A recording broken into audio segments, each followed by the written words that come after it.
Good morning student. In previous lecture we were discuss about the multiple access and type of multiple access, in which we were studied about the FDMA, that is the frequency division multiple access technique, and second is the TDMA, that is the time division multiple access. Okay, in today's lecture we will discuss about the CDMA. CDMA stands for code division multiple access. Okay, in today's lecture we will discuss about the CDMA. Then what is the concept of the CDMA? An alternative to FDMA and TDMA is another system called CDMA.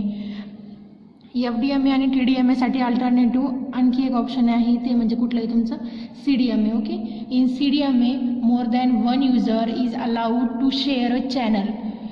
In CDMA, what more than one user is allowed to share a channel or sub channels with the help of direct sequence spread spectrum.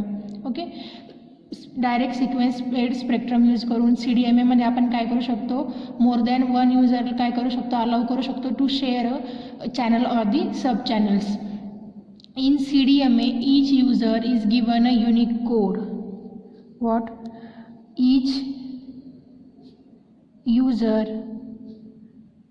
is given unique code. That's why the name is code division multiple access. Okay, each user is given a unique code sequence or signature sequence. We can say a unique code sequence or a signature sequence. The sequence allow the user to spread the information signal across the assigned frequency band. There is a frequency band is assigned to your system, and the sequence is allowed to user to spread the information signal across that assigned frequency band. Okay, at the receiver the signal is recovered by using the same code sequence. At the receiver side the signal is recovered by using what? The same code sequence which is given to the transmitter. Okay, at the receiver the signal received from various users are separated by checking the cross correlation of the received signal with each possible user signature sequence. There is a signature sequence or unique code sequence given to the transmitter and given to the receiver, and we can recover the data at the receiver side by that code sequence in a unique code sequence or the signature sequence. Okay, in CDMA the user access the channel in a random manner. In CDMA user will access the channel in the random manner, hence the signal transmitted by multiple users will completely overlap both in time and in frequency.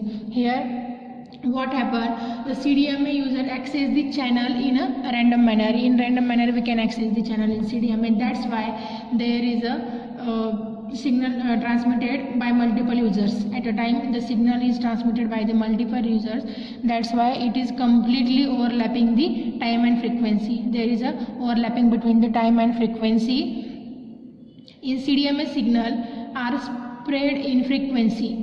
The CDMA signal are spread in frequency. Therefore the demodulation and separation of this signal at the receiver can be achieved by using pseudo-random code sequence. Okay, then CDMA is sometimes also called as the spread spectrum multiple access, because we are using here a direct sequence spread spectrum signals. Okay, DSSS.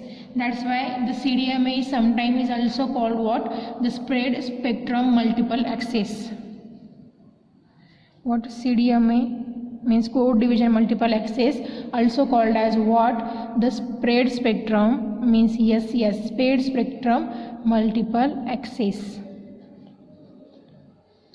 In CDMA, as the bandwidth as well as time of the channel is being shared by the users, it is necessary to introduce the guard time and the guard band, like in the FDMA and the TDMA. In FDMA we are using the guard band, and in TDMA we are using guard time to avoid the interference between the channels. Okay, the CDMA does not need any synchronization, but the code sequence or signature waveform are required to be used.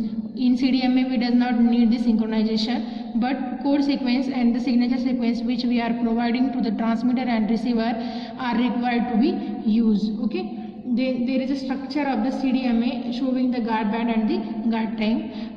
I will draw that.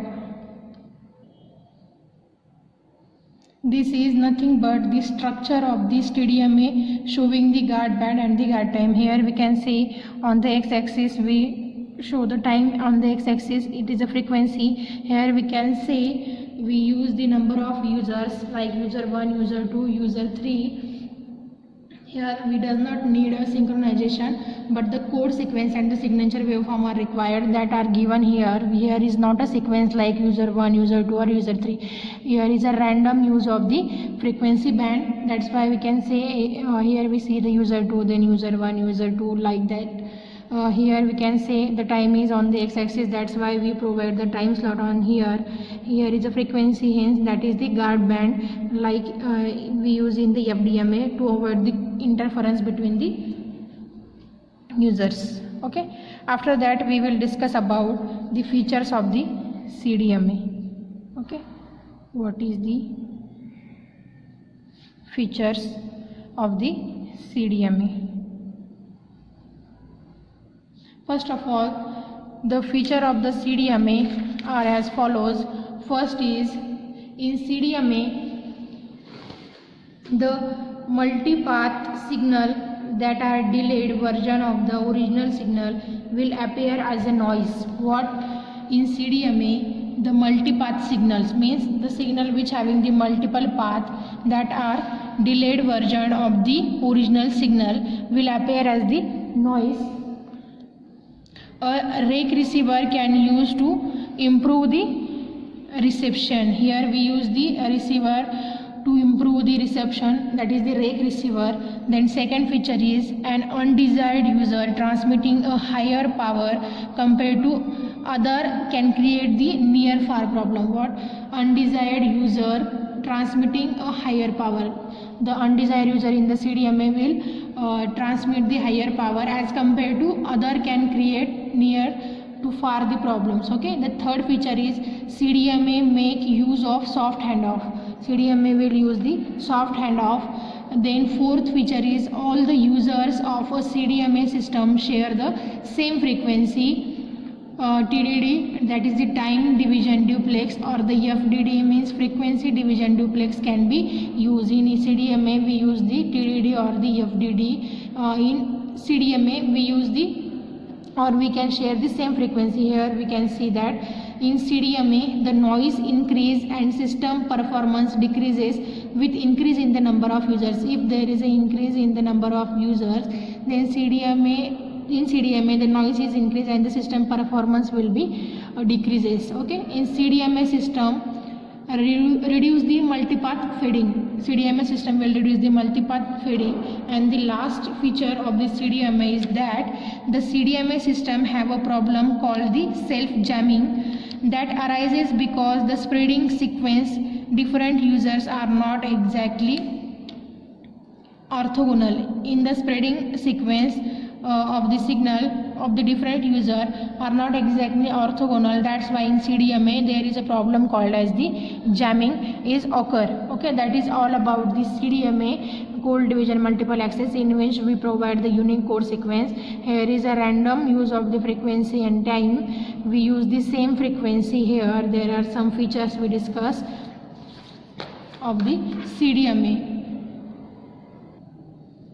After the CDMA, we will discuss about the cellular system operation and planning principle. Okay, the functionality, operation, system and planning will be dependent on the standards that are used by the mobile system. However, some of the principle applicable to cellular system are stated below. Okay, then first of all we will discuss about the system architecture. What is the system architecture of mobile phone system? Okay, there is a cellular system concept like hexagonal in shape. First of all we draw a pattern like that. Okay, As we know, cells are in hexagonal in nature.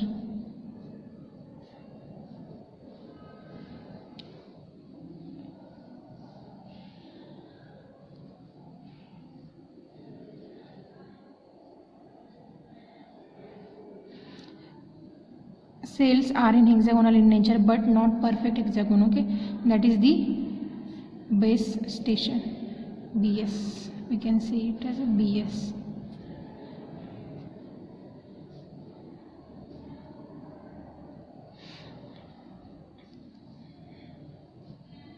That is the block diagram of the system architecture. We can say in the block diagram of the cellular system as shown here, which shows the presence of several low power transmitter, each provide coverage to a small part of the service area.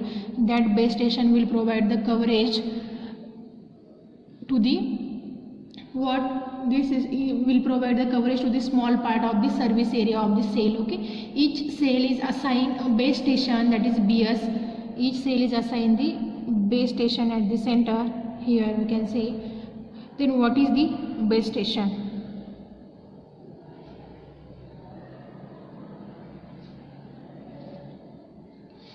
It is defined as a fixed non-moving station. Fixed means what? The non-moving.